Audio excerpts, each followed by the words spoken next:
Alright, hello and welcome back. Well, by now I did cover most of the characters in the game, and well, it is Nanami's turn to be taking a look at. And this is a B-class character, one of the first characters that you get in the game, and she does have a really important role in the teams. It is a defender class, meaning that she offers protective barriers and does help in reducing incoming damage, and does help at increasing the incoming damage on the enemies. A really overall good supportive character that is a lot flexible. Well, first off, aesthetically speaking, the character's aesthetics are really well made. I like all of the costumes on her. The white one is my favorite. It is pretty much the signature outfit for all of the Grey Raven members, and it does look really good on this character. The developers did a really fantastic job with designing all of the characters in the game. They all look really good and really well detailed. They did put a lot of work at each character model, and that is really impressive. But by now, my favorite costume is the white one. It looks really nice on this character. Okay, well, more onto the specs of the character. Now, she is a pure physical, a defender class, really good at protecting the team from incoming damage, really good at dealing debuffs on the enemies, and also good at giving buffs to your own team in terms of reducing incoming damage and overall increasing incoming damage to the enemies. Really good character for co-op, a really important character for co-op. The shield that she can give will be really useful over there. As for equipment, well, this is where things get interesting. You can use all of these memories that you can see on screen, all of them work. I will use my custom build for the character, build mostly for a more offensive way of play, since in my case she will be a semi-tank and semi-DPS, and of course she will be buffing my own teammates. But most memories are going to be focused around increasing the defense and increasing the defense of your team and increasing the incoming damage on the enemies. As for the teams, well, she's compatible with literally all characters in the game, since no character in the game, all characters in the game will benefit from her buffs, and works both in physical teams and both in elemental teams. Both will be fine, since her damage increase and resistance increase will be applied to both of them. Well then, now she's level 80, of course. You can see the stats on the right. Really decent stats, really good defense. She is, of course, level 80, maxed out, hero level, and she's an S-class in my case, leveled up. And now onto the skills. Now, most of the skills are going to be, well, the most important skill will be the yellow one and the ultimate. The core passive can be quite useful. It is triggered when you trigger any 3 orb plus yellow, and then she will pretty much do the 160% physical damage times 8, which is okay. It could be better. Of course, the red one is the offensive one, and 3 signals of red will of course do the most damage for this skill. One of the most important skills is the blue one, since the blue one will apply reduced incoming damage, and it will apply increased damage to the enemies, which is really good skill, especially after you use her in co-op and when you use her in a interswitchable manner, which I think I will be doing. But overall, she does increase incoming damage and does increase incoming damage towards the enemies, which is really good. As for the attack, 730% increasement. For the ultimate, she will create a protective barrier, and that barrier will pretty much be on the field for a couple of seconds, and then after exploding, it will deal 1000% of damage, which is really nice. QTE will have a 404% incoming damage.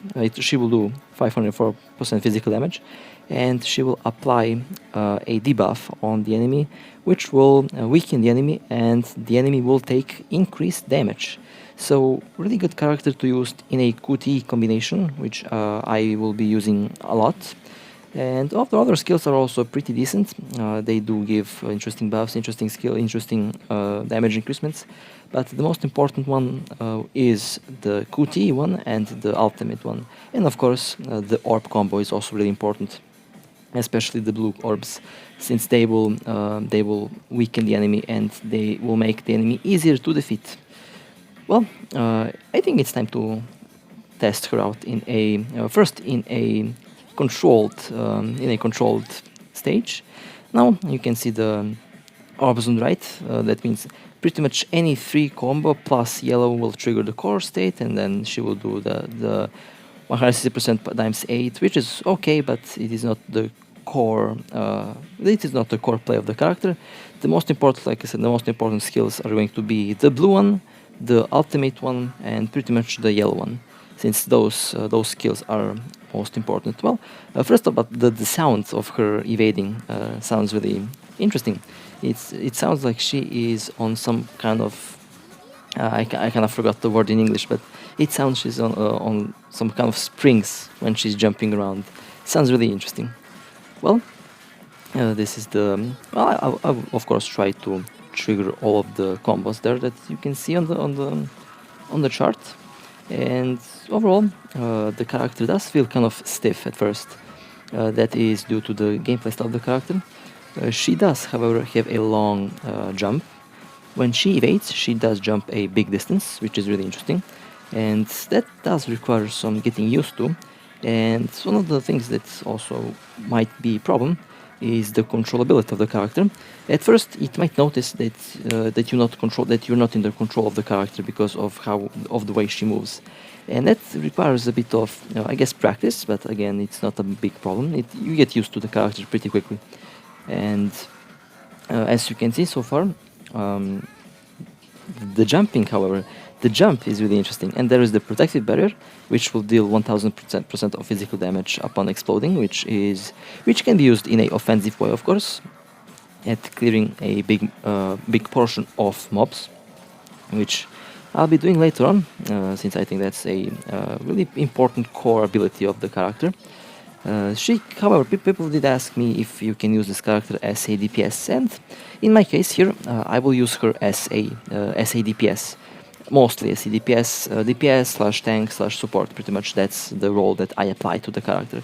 I'm really glad that the developers did give us such options with the builds, since I think those builds are going to be really good, really important at giving the characters a form of longevity.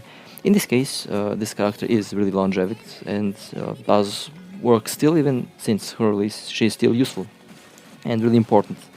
A really important part of the team, especially in boss battles, since that applied debuff will benefit the team a lot. Well then, so far as you can see, I did match most of the skills. Well, not most, all of them. And so far I do enjoy playing this character a lot.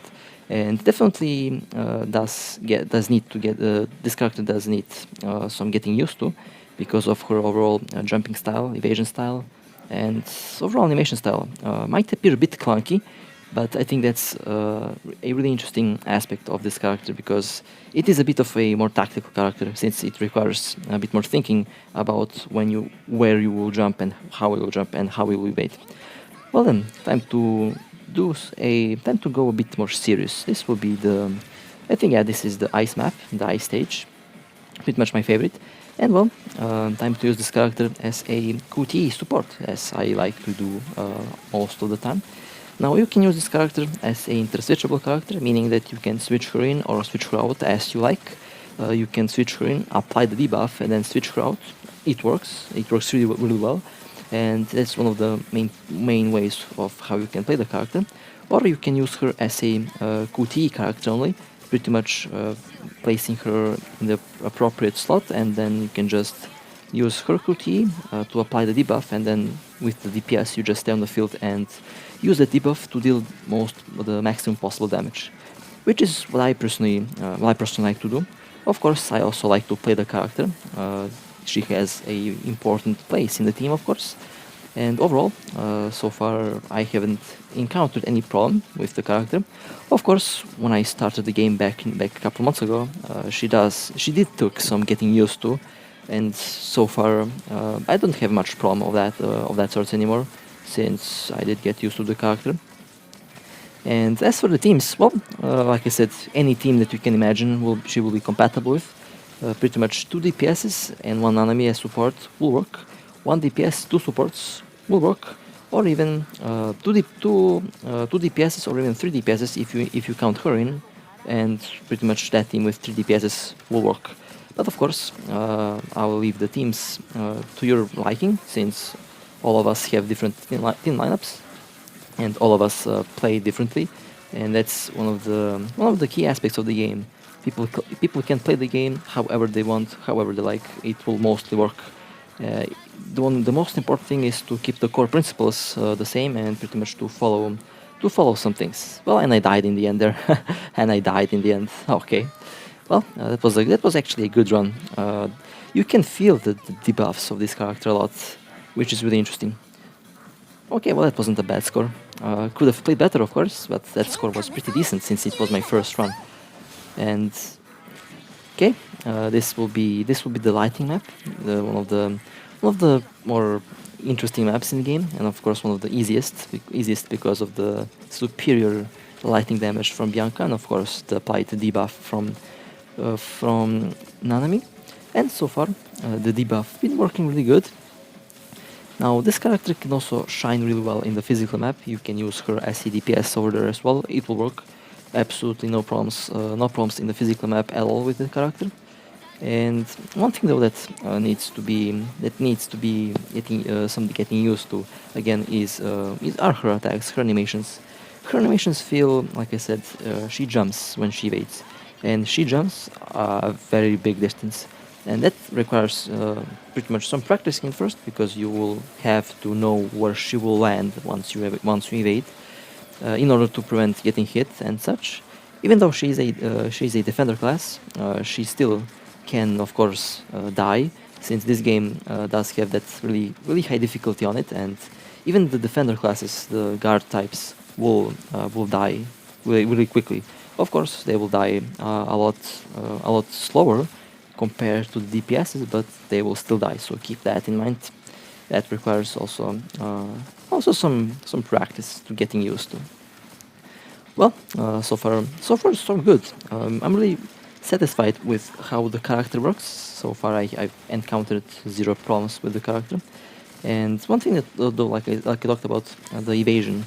The evasion needs to be getting used to, and the attack can be really clunky sometimes. Depends on person to person. You can use memories to increase the attack speed, which will make her approximately as fast as other structures. But I think personally the way she is attacking at the moment is pretty satisfying, and so far really good. Really good. Alright, that was a really decent run in the lighting map. And now I think I'll jump on the boss battles. And this is where the character will shine the most, in boss battles. Since the character will be applying debuffs on the enemies, the character will increase incoming damage towards the enemies and decrease your incoming damage on your own structures. And that means she is a perfect character to have in boss battles. And in this case, I did take Verity and of course S-Live. So in this case, I have 1 DPS and 2 supports. And I have one of the trickiest bosses in the game. It's Tifa. I don't know why people don't like this boss, honestly. I personally enjoy all bosses, especially the difficult ones. And this is one of the trickiest, because she can spam the spikes, and they require also some decent timing. And Nanami did help me a lot in applying debuffs, and that will help me survive this, and of course help me to defeat the boss faster. Okay, there we go. The shield is up, and when you pop the shield up, you can switch also to the DPS, and then you can also continue to do damage on the boss. One thing though that I would like from the developers to apply to the game is to make the shield prevent enemies from leaving it. That would be really nice if the enemies within the shield aren't able to leave it. If the shield would create some kind of a force field barrier, and that keeps the enemies inside.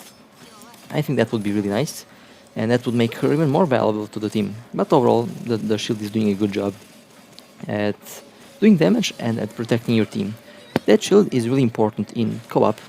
It can be really important in some co-ops, especially the Rosetta one. Especially when you fight Rosetta on the highest difficulty, that shield will be crucial, and having that shield pop up really fast is also really important with this character, since it will protect your team and also do damage towards the enemies, which is really important at achieving high scores and at achieving a decent protection and it will also prevent people from evading if you have the shield up, since you won't need to evade because the shield will protect you, and that's one of the key factors for the character, one of the core. Well, I think it's mostly, in my opinion, one of the core, because that's how I used to use her, and that's how I use her shield. So far, I've seen no problems with the shield at all. And the boss was defeated, and I think I actually beat my own score here.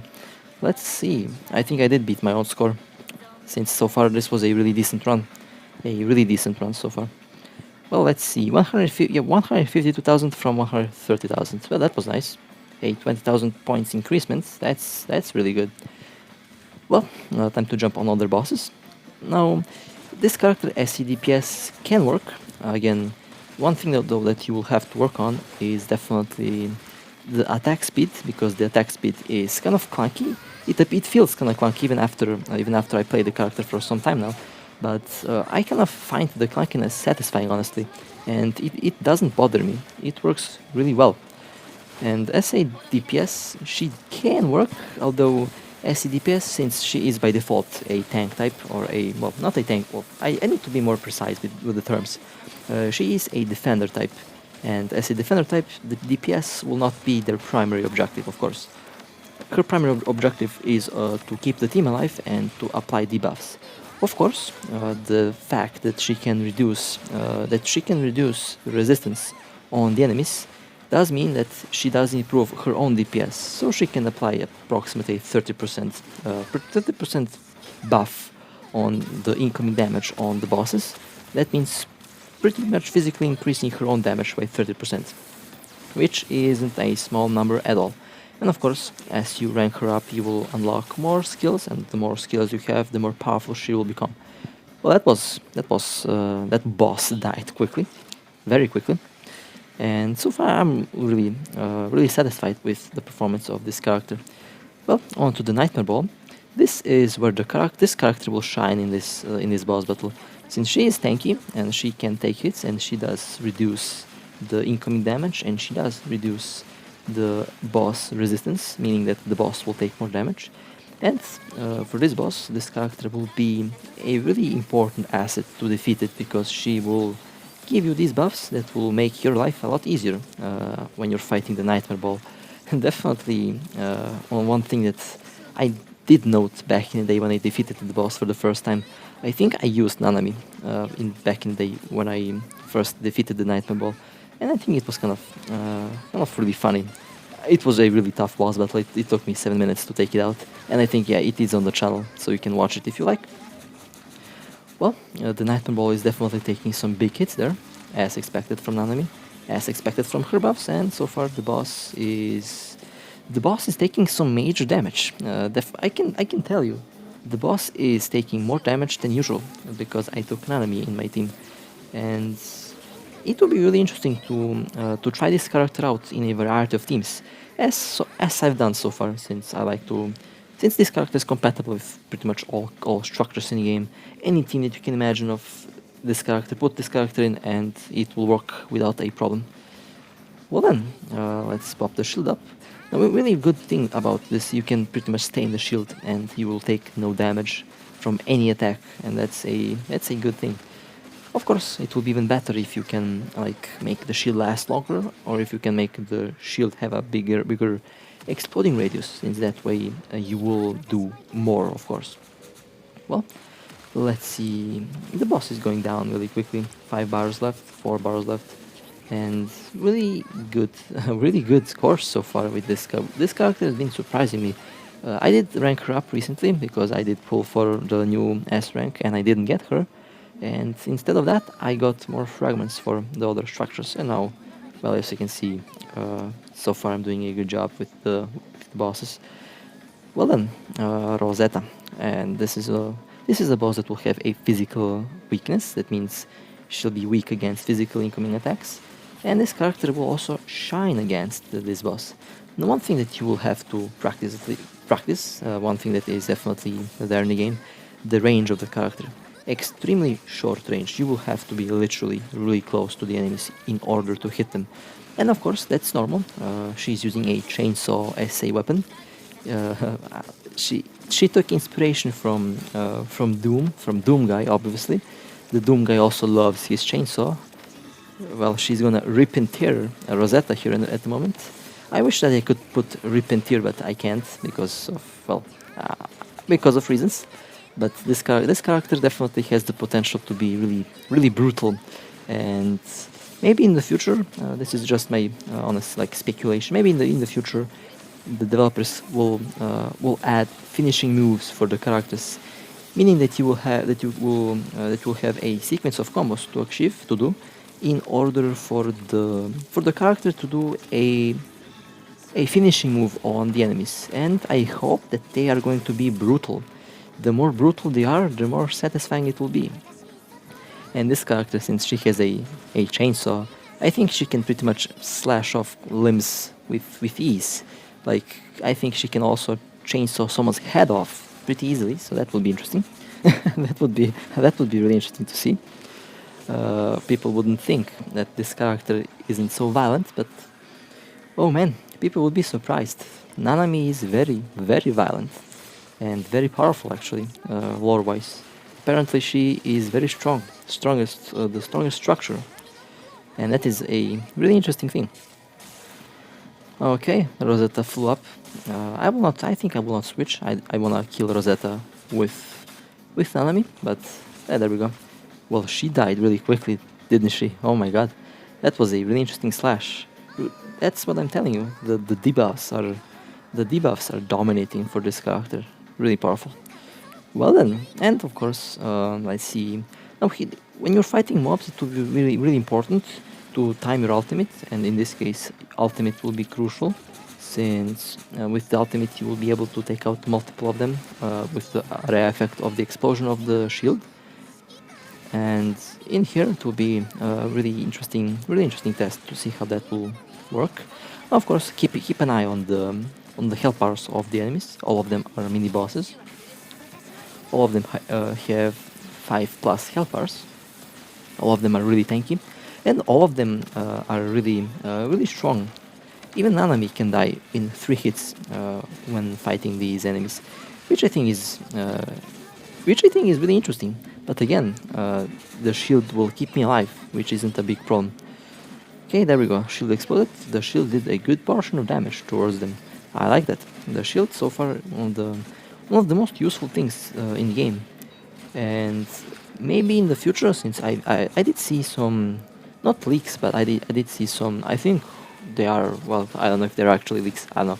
But I've seen some images showing the future Nanami being a lighting support character. I don't know how much that is true. That's just one picture. Could be faked, but there is the possibility that the next Nanami character will be a lighting support, or that she might be a lighting support. It pretty much depends on what the developers go for. So it will be really interesting to see what the next Nanami character will be and will offer. But so far, I'm really satisfied with this character. She's doing a good job. She's doing a really good job. Well then, I think I covered most of the stuff in the game. Well, time to wrap things up. This is a really useful, really powerful character. Can be a multi-purpose character, and overall does help the team a lot, compatible with all teams, and does make everyone's life easier. And well, I hope you enjoyed. It was my pleasure to play this for you, and of course, I hope that this was helpful. And with that being said, I hope to see you next time. Take care.